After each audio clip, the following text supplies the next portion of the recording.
We have a doctor in private practice who has a practice where her overhead is so high, her revenue is a lot less, and she thinks that her private practice is at risk of failing.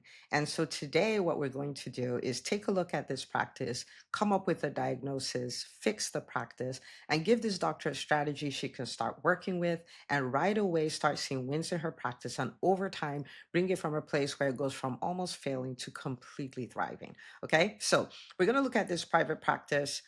This is going to be a lot of fun. If we haven't met before, my name is Dr. Una. I'm a pediatrician by training. I have been in private practice for the last 15 years. And at this point, I've, technically exited my practice, if you will. My practice is team led and it's been that way for the last 5 years. And then I'm the founder of EntreMD. I help doctors build profitable businesses so they have the freedom to live life and practice medicine on their terms. I am a huge advocate for private practice. And private practice is not dead. The old playbooks are. And yes, we have a lot of systemic problems in the healthcare space, but until we have enough empowered physicians who can then stand up to the system, we are going nowhere. Okay. So I fully understand there's a lot of things to fix, but when you get on a plane, they tell you if the pressure goes low, oxygen masks are going to come down, you're going to put it on yourself first. And then you're going to put it on others. Okay. So this is us putting the oxygen mask on ourselves. Okay. All right. So when this doctor told me this, I said, okay, I want you to think about the top 5 things that are creating this financial pressure and financial challenge you have in your private practice. And she sent me these 5 things. So we're going to troubleshoot these 5 things. Okay. So the first thing was, my reimbursement, right, from the insurance company. So this is insurance-based private practice is low and slow. Okay, so it's low and slow, money coming in. And we know money coming in, that's like the blood, if you will, of the private practice and all of those things. So this is something that we absolutely need to fix. Okay, so she gave me some context. She said there's a large discrepancy between insurance carriers. And so, so some pay, well, and some pay very poorly. She said, I've already stopped taking Medicaid. There are thousands of outstanding dollars after the first year with Medicaid. And then it's considered letting go of TRICARE. Okay. And again, because of low reimbursements and all of those things. And so this is something that absolutely needs to be fixed. When you think about like the practice revenue, anything touching it is like something touching your aorta. Like once once you bleed from there, you're bleeding out, right? So this is something very serious. We want to look into it and we want to fix it. So I came up with some recommendations for her. Okay. These are things that she can consider. These are things that she can do. Some of them will work fairly quickly. Some of them will work over time. I don't think there are any of these strategies really that she shouldn't employ. Okay. So the first one I said is looking into joining a network that manages contracting. Okay, so like an IPA, an Independent Physician Association, or PHO, a physician hospital organization. Like one of these, and this is if she's not already a part of it. And why is that? Well, because these organizations have a pool of physicians within them, they're usually able to negotiate for better rates. Okay, so there's so many people who have had significant bumps in their revenue just because they went from contracting directly to contracting with an IPA, right? Now, so if she hasn't done this, this will be a really great thing to consider. Chances are that it's not going to bring an immediate turnaround because it's going to be a process to go through them and all of those kind of things. But it's something that yes, it will bring a lot of transformation. Now, I will say with this, because it has to do with your money and the entire revenue of your practice, you do want to choose carefully, right? Everybody's going to sell you a good game. They're going to say, when you come on, we'll do this, we'll do that, blah, blah, blah. They'll make all the promises in the world. And I'm going to challenge you to find 3 to 5 people who are using that IPA or using that PHO and go find out from them what the real deal is, right? So you want to get references. It doesn't have to be from the company. It can be from the company or the organization, or you can get them directly, like who's part of this network, who's part of this network, and you go interview and have real conversations, okay? Do not take anything at face value. This is something that we do as physicians and something we want to walk away from doing. Okay, something we want to walk away from doing, which is whatever they said, we just believe them. Don't. You're an entrepreneur now. That's not what we do. Trust but verify, right? Okay, so that's the first recommendation for reimbursement being low and slow. The second one is to audit the distribution of patients and insurance in the practice. Data is a very beautiful thing. Because data will show you, like data preaches to you. You see the data, automatically becomes obvious what needs to happen, right? And so you want to think like, what are the top three insurances my patients use? You want to know what that number is. You want to know what those insurance companies are. You want to have a feel for it. But more importantly, you want to know, like, based on the fee schedule, you want to organize them from best paying to lowest paying, right? And then you ask yourself a question: for the lowest paying ones, am I even making money on them? Or do I lose money with every visit? Because we've had to drop some insurances because they would pay us lower or the exact amount that the vaccines cost. And I'm like, if you pay me the exact amount that the vaccines cost, I am losing money with each vaccine I give, because I have to buy the vaccine, I have to store the vaccine, I have to pay staff to process the vaccine, I have to do all of these things. And so, yeah, and we have vaccine wastage. Like, I'm losing money on that. And so you are an insurance company that is too expensive for me to be a network with. Like, you're too expensive because you cost me money, right? And so you have to look like, am I losing money, or I'm just not getting as much? Like, what is it, right? If like, and then you want to consider dropping some if you need to drop them, right? If you need to drop them, because it's a business decision, but you want to look. And then if you find out that most of your patients are with a very poor paying insurance company, then the question then becomes, do I close the panel and market really hard and change the distribution? Now, this doesn't mean change the philosophy of your practice. For instance, my private practice is about 60% Medicaid. And at a point it was even higher, and I'm okay with it because that's what I wanted. I wanted a practice where I could, people who had really good insurance and people who had Medicaid, they could come, they get treated really well, they have a great experience, they have access to a doctor, we had same day appointments, we had like all kinds of fun stuff. I wanted them to have that. Now, what it means is I was also aware that I was playing a volume game. Like, I didn't lie to myself. You can't say, I want to take Medicaid and I want to see one patient an hour. Those two things cannot coexist. The business will die. It will die, a sure death, right? And so I'm like, okay, I want to do that. So the question then becomes, how can I go through the volume and do it in such a way that is still a very personalized experience, where they felt like they were heard and all of that? Then I had to come up with the strategies for people to have a great experience, even though that I'm not sitting with them for an hour. Do you see what I'm saying? Like, so it doesn't mean find the people, drop everybody. That's not what it means. But if you don't have the data, you don't know. Okay. So I have 10,000 patients. Wonderful. Top three insurance companies used by those 10,000 patients. You want to know what that is. Then you want to have the insurance companies top to bottom, from best paying to lowest paying. And lowest paying, is it lowest paying like I'm making a little profit, or is it lowest paying like I'm losing money? If you're losing money, you got to drop them. You got to drop them. Okay. All right. So that's the second thing. We want to do this audit of the distribution. The third thing, for this person, because her specialty, lends to it, is I'm like, wow, like, you want to consider some cash-based services. And chances are this doctor has either been thinking of it, or maybe has some cash-based, like services, but they haven't necessarily been promoted and stuff like that. And the reason why I brought this up, because with what this practice is going through, it does seem like having an immediate cash injection would be really good for the practice. And so if they're cash-based verticals that already exist, we want to go hard on those. If they don't exist, I mean, for this person's specialty, there are many that can just exist. Like, they can start today because this person is equipped to do them. They're hot topics, all of those things. So they can do them. Why? Immediate cash flow and higher margins, right? It's because you don't need the biller, you don't need this, there are a lot of things that you don't need. So I would do that because, and someone may say, oh, but this is so businessy. Like, we're just going to bring these services because of the cash. No, we're going to bring the services because it'll be high value to her people and it will bring cash. And if you're in private practice, I don't want you to continue to be thrown off by the need to make money, because for your practice to stay open, you need to make money. We need to stop pretending. We need to stop acting like this is not an important thing. I am fully aware that one of the best ways I serve my patients is by staying profitable, because if I'm not profitable, I have to go away.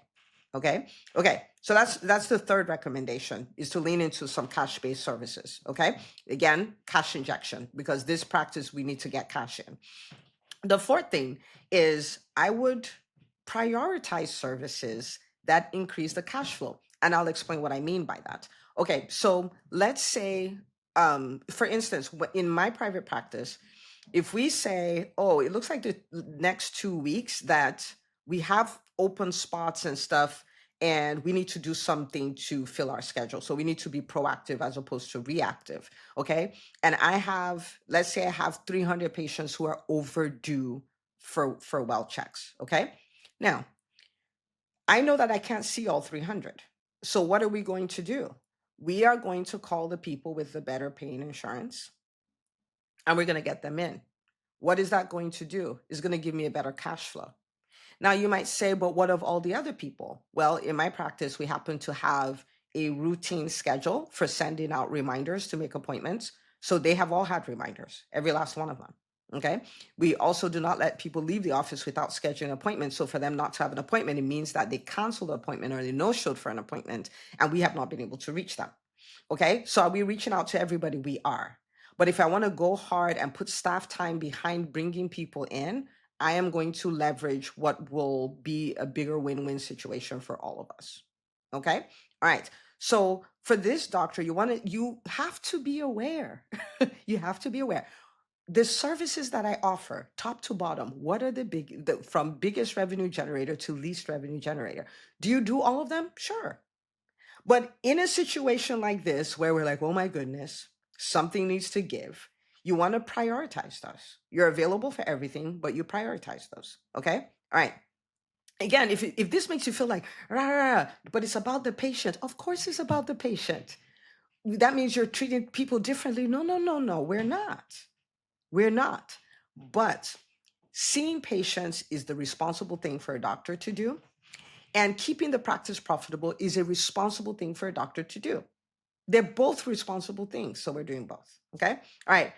The fifth recommendation there I have is maximize daily productivity. Now, this is so, so, so, so important. Okay. I will give an example. I was talking to a doctor, someone that, I really have a lot of respect for and all of that stuff. She's running a practice. She built it from scratch. She's doing an amazing job. And then while we were talking, she says, I don't want to get burned out. I want to see a certain number of patients every day, because that's what I want to see. Okay.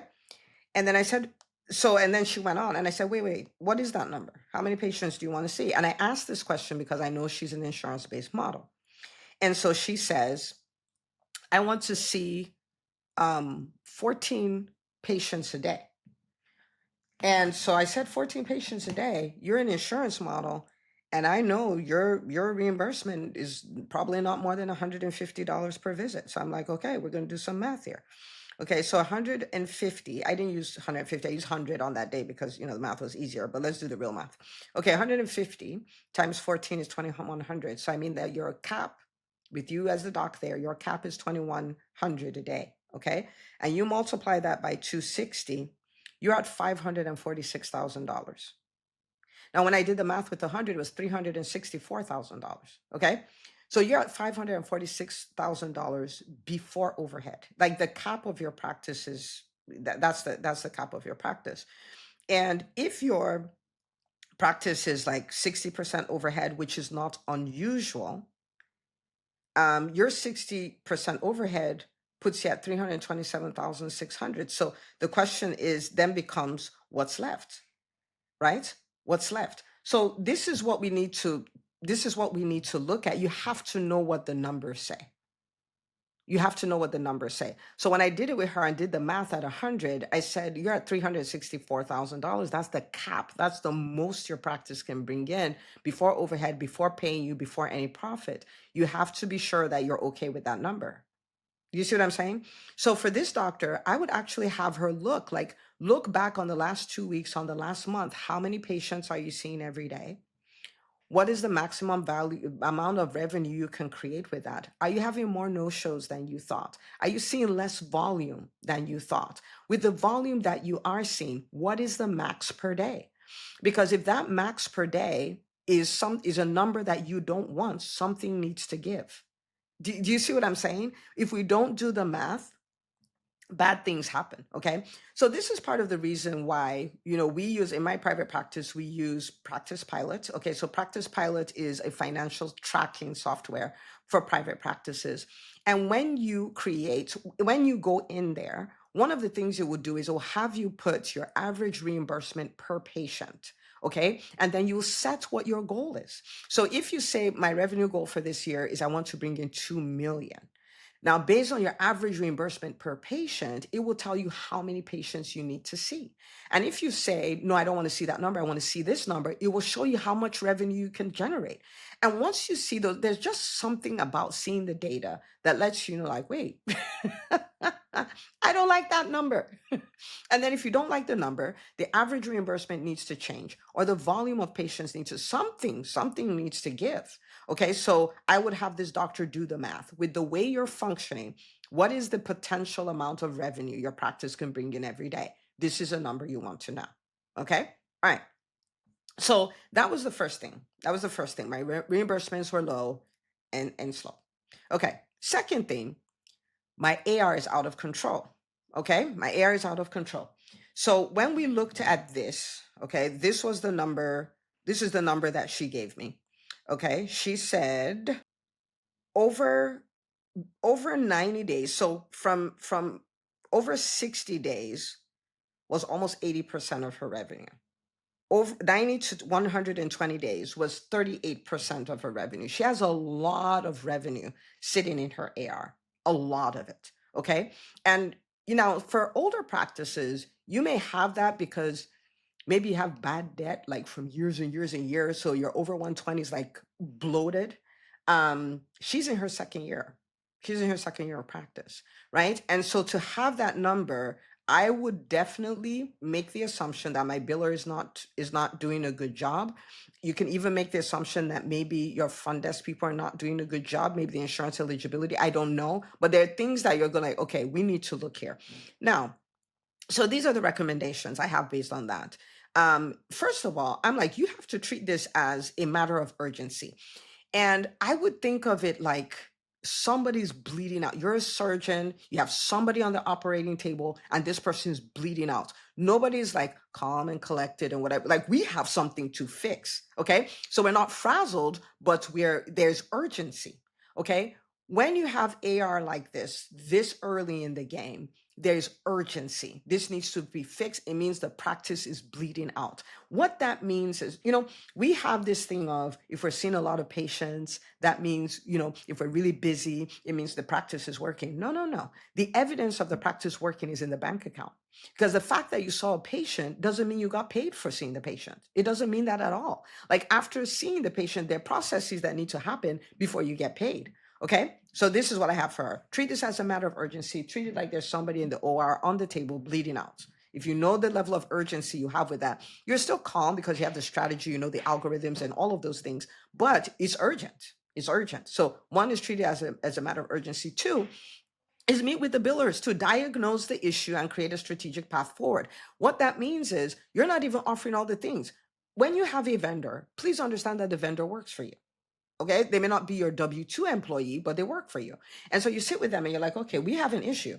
Okay, this is what our billing looks like. This is what the national standard benchmarks are. So somebody walk me through what exactly is going on. Like, what is the core issue here? Okay, it can be more than three. What are the top three? What are the three core issues here? Or the one core issue here is usually not one. So let's say three. And what is the strategic path to move forward? How do we make this AR look like this AR, like this national benchmark? Okay.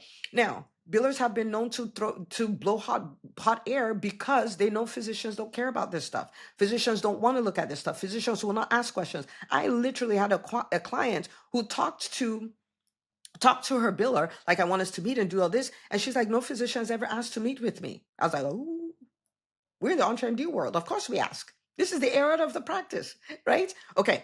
So what is the issue? And when they tell you highfalutin things, you're like, break it down like I'm a doctor, like I'm a third grader, like, make it make sense. But don't just accept anything, right? Don't just accept anything. Like, the diagnosis needs to make sense to you. The strategic path forward needs to make sense to you. Okay, so have them come up with it, create a strategic path forward. You want to lean into it. So I've taught about this in the profitable private practice movement, like, how to look at these things. And all, you want to look at it. Okay, all right. Then the third thing is after you're done with that meeting, things will change if you do this thing, which is to meet with them weekly. Give them the gift of accountability. This is where we were last week. This is where we are this week. These are the plans that we made. These are the problems we identified. What is the update? What is the update? This does not need to take more than 30 minutes, but that 30 minutes will be the equivalent of thousands and thousands of dollars if you do it. And if you don't, everybody will forget it and go to the status quo. Everybody, including champions, need the gift of accountability, right? And so you meet with them weekly till at least you slow down the bleeding. Right? Okay, so that's the thing I would do. Absolutely. Okay, number 4, I would hold the biller. So she has a biller, like her EHR company does the billing, and then she has another person to assist with the billing. Okay, I would hold both accountable.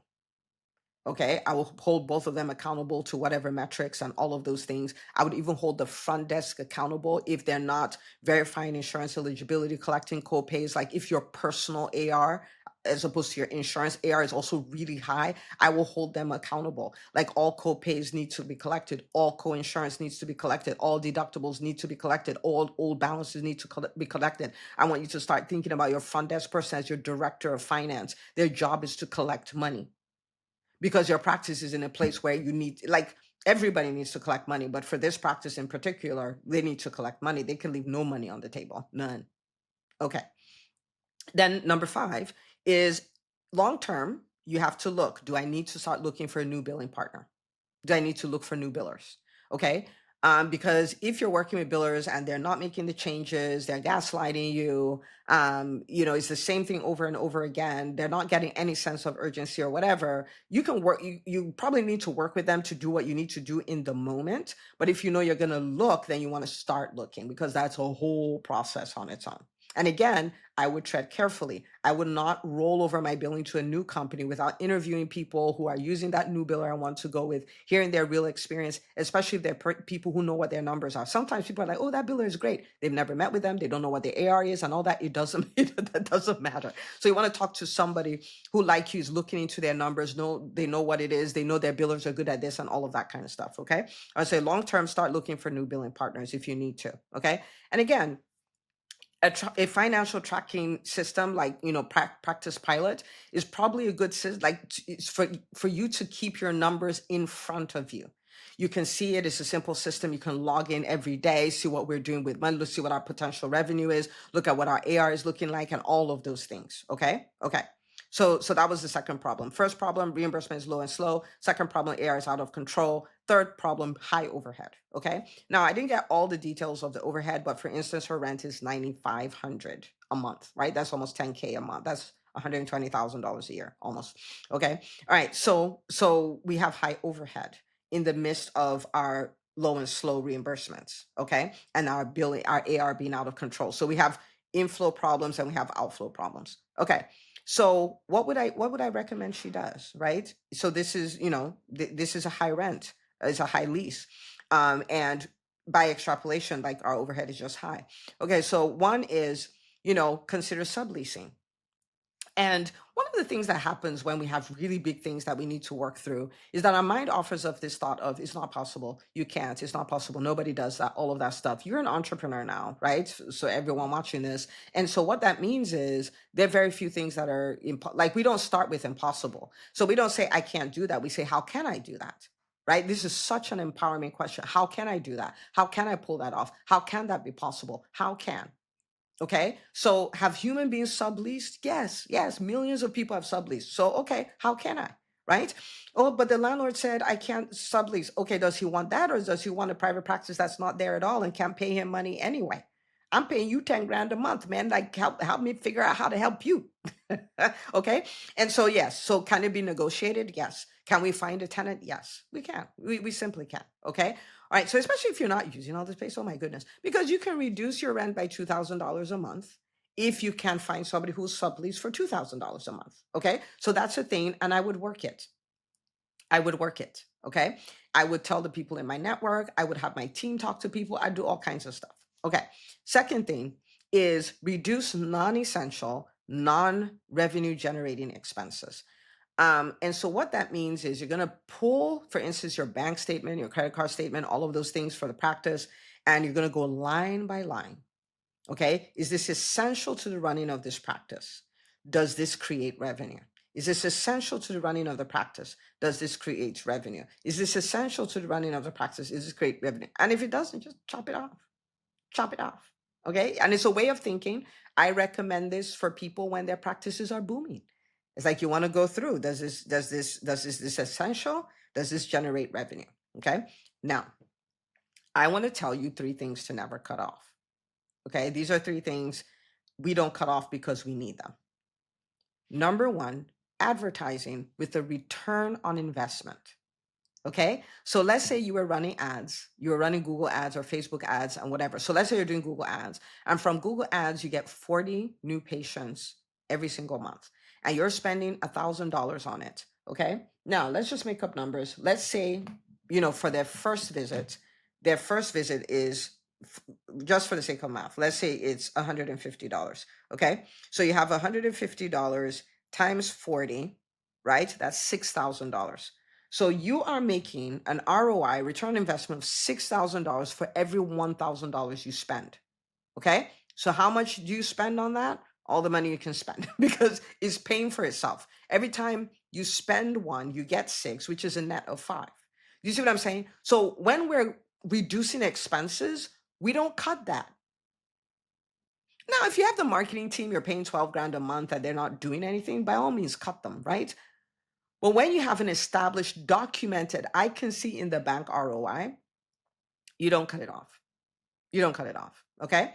The second thing you don't cut off is coaching and consulting with an ROI.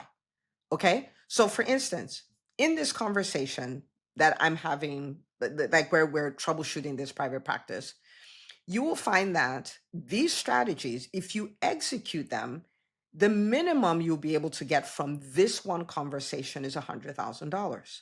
And this can extend to multiple 7 figures, depending on how aggressively you execute on these strategies. Okay.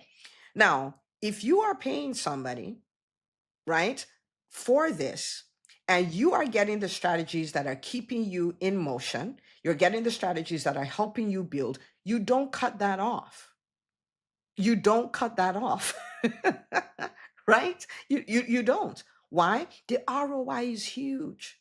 If you can go from a failing practice to a thriving practice, like a failing practice to a profitable practice to a thriving practice through a coaching program, you don't cut it off, right? Because the ROI is ginormous. Okay. The third thing you're not going to cut off is you're not going to cut off your team with an ROI. So let's say your front desk person, you talk with them about this new strategy we're going to engage, and this person takes her role as the director of finance like super seriously, and she's collecting all the dollars, and every day she's collecting between $500 and $1,000 in co-pays, old balances, all of these things. And you're like, oh, my payroll is so high, I'm gonna slash my team. You don't slash that person because their ROI is ginormous. Do you see what I'm saying? Now, notice for each of them, I said with an ROI. If it doesn't have a return on investment, throw it away. But if it does, we don't cut. We don't cut that. Okay. All right. So your non-essential, non-revenue generating expenses, you can get rid of those. Okay.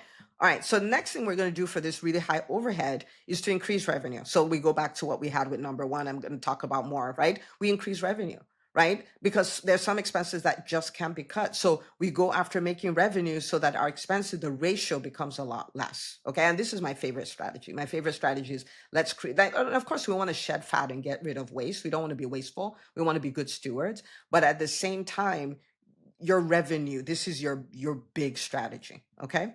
All right. So then the doctor had team issues. So she said, I have 3 team members, no office manager, not there yet. 2 are rock stars, 1 is not. Okay. I've had multiple conversations with this one with her productivity, but she doesn't know how to pivot. Okay. So she might be what we call a steady Eddie. Steady Eddies are people who will come, they will do the same thing every single day forever. Okay, they're not going to be proactive. They're not going to come up with some big, daring, great plan and all those things, but they're your steady eddies. And so, right off the back, I will say, like, if this person is a steady eddy, they do well in the confines of this one thing. Not when I say one thing, I don't mean one task, but I mean if you tell them what to do, they'll do it, but they're just not going to be creative and they're not going to do that. Then you want to ask yourself, is this someone I can repurpose? And I'll talk about that in a second. So let me not get ahead of myself. Okay. So with the team issues, what's my recommendation? Okay. Now I will start with my observations. And this is my observation after studying thousands of private practices over the years. Okay. The number one problem with most of the teams in private practices is the team leader, is the physician owner. Like we are the problem of our team, right? And a lot of times that problem is because we don't define what their role is. We don't define how this role makes money. We don't have clarity on what they're supposed to do. We have not communicated with them how to win. So they don't even know they're in a basketball game and they don't know where the basket is. And like we're the issue, okay, for the most part. So that's an observation I made. Another observation I made is that, you know, un, improperly led teams are where practice profits go to die, because you're seeing the patients, you're generating the revenue, but you haven't empowered your team. So your team becomes dead weight. Your team becomes a liability. And so they're not creating revenue. So you are the only revenue generator. Okay. So once you stop, everything stop. Once you stop, like you have no support, you feel like you're carrying everything yourself. It's too much. And I'm going to show you how to fix that.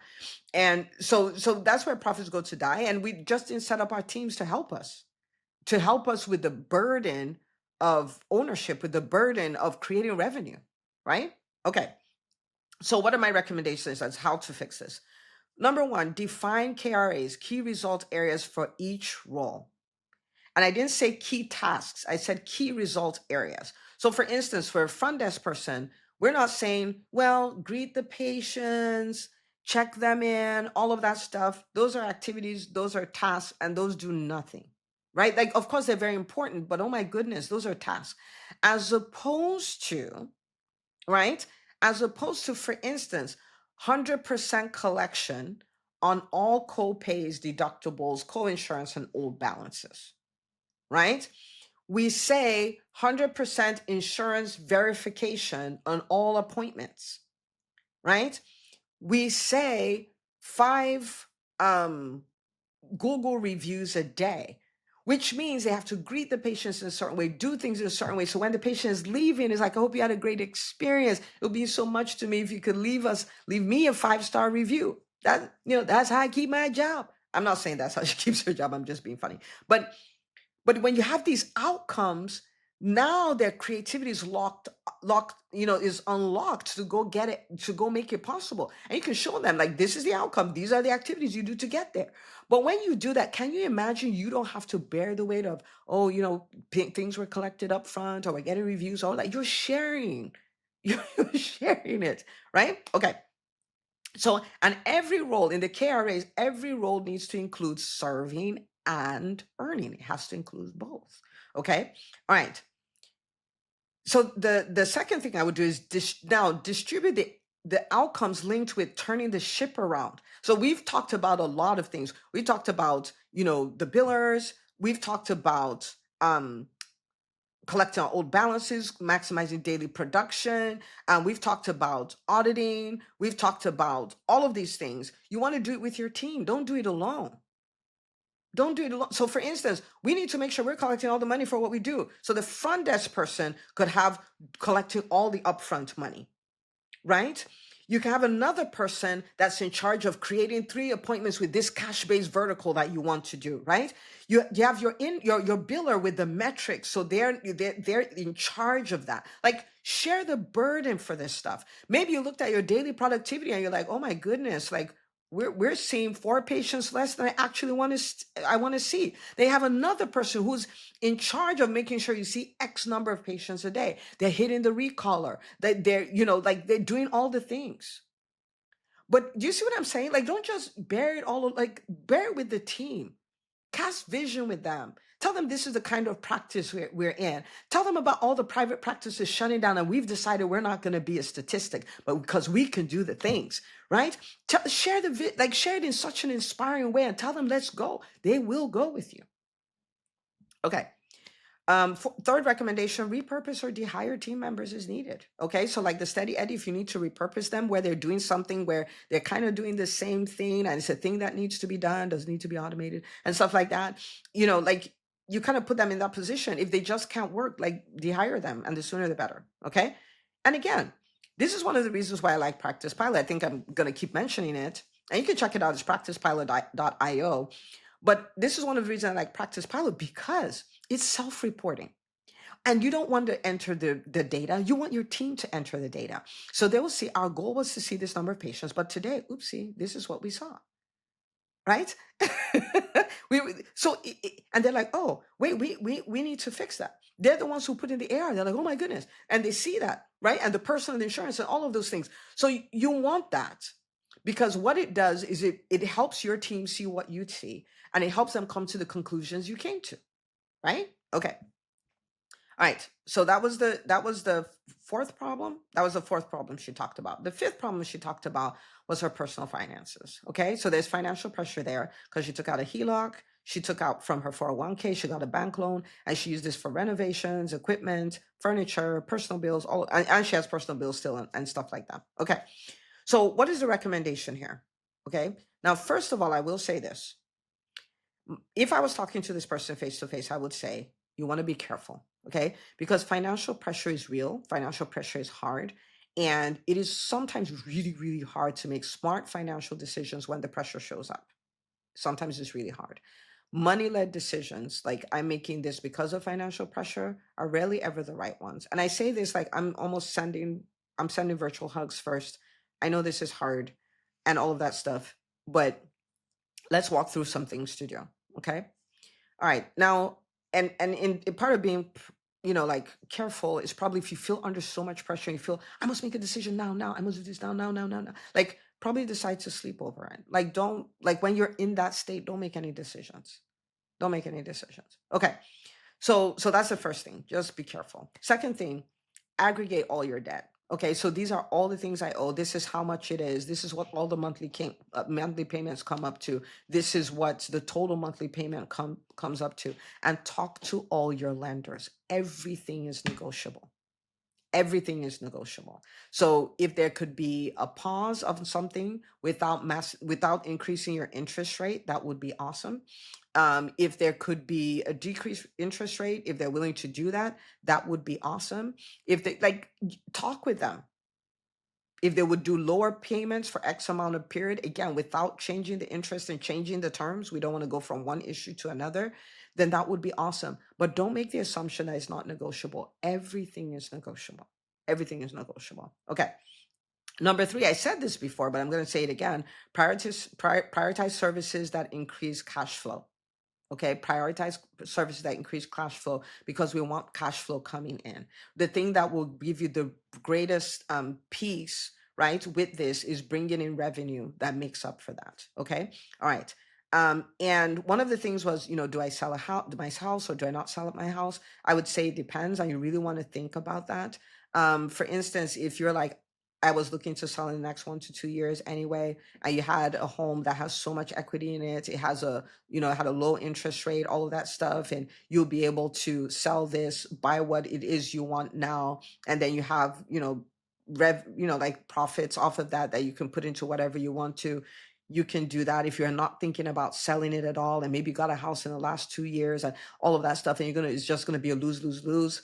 Then you want to think maybe of not doing that. But what I will tell you is there are multiple loans here, and you don't have multiple houses to sell, right? And so you kind of want to think of, what would I do to get myself out of this, outside of the house, and then say, okay, do I want to go all in on doing that and then keep my house? You see what I'm saying? So there's a lot of thinking that needs to go into that.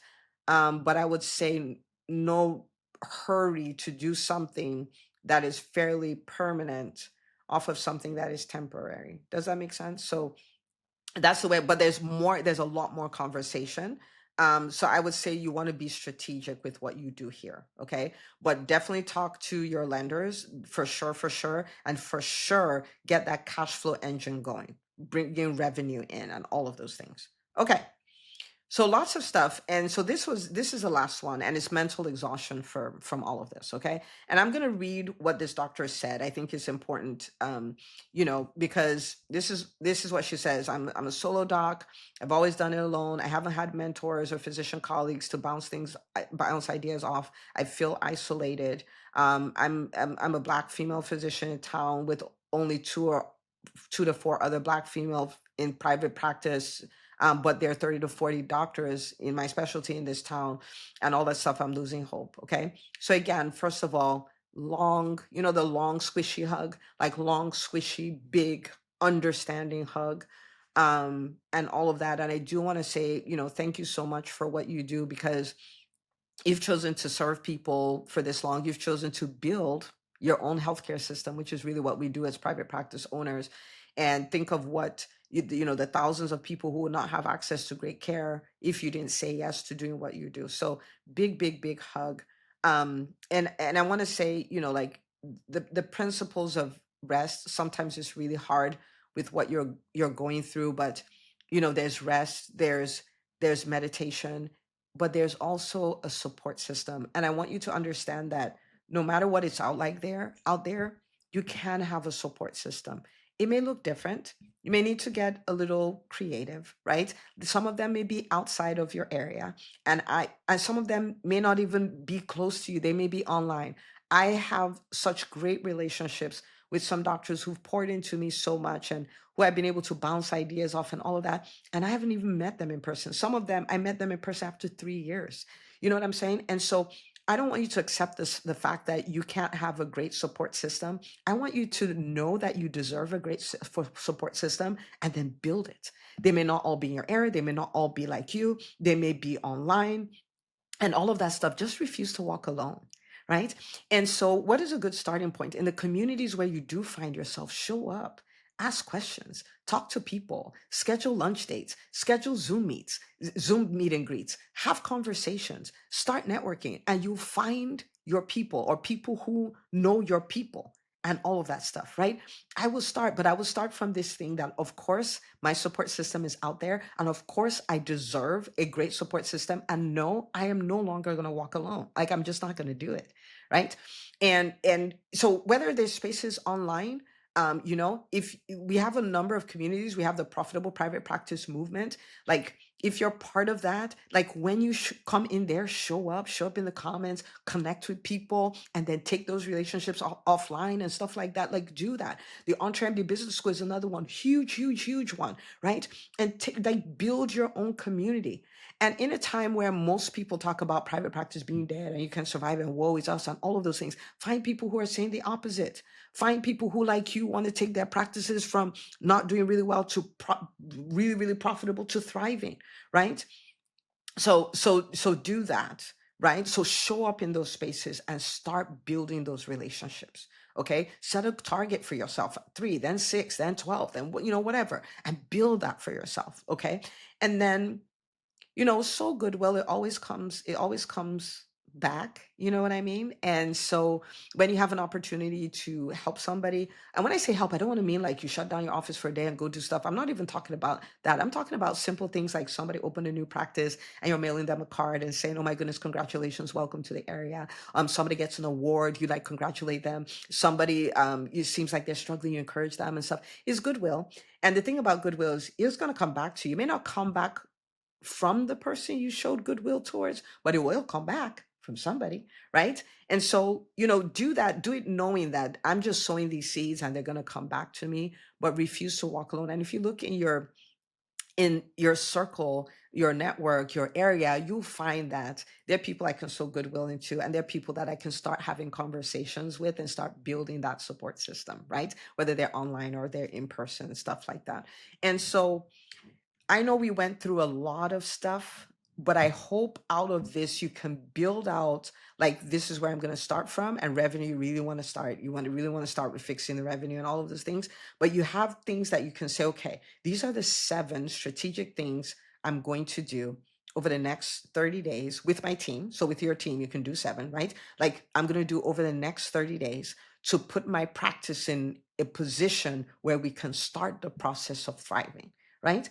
And these are the things you can map out. And if you have questions, for everyone who's watching, the comments and all of those things, like post them in the comments. I will come back. I may make a whole video on all of those things. But for this doctor, I want you to know that I am rooting for you.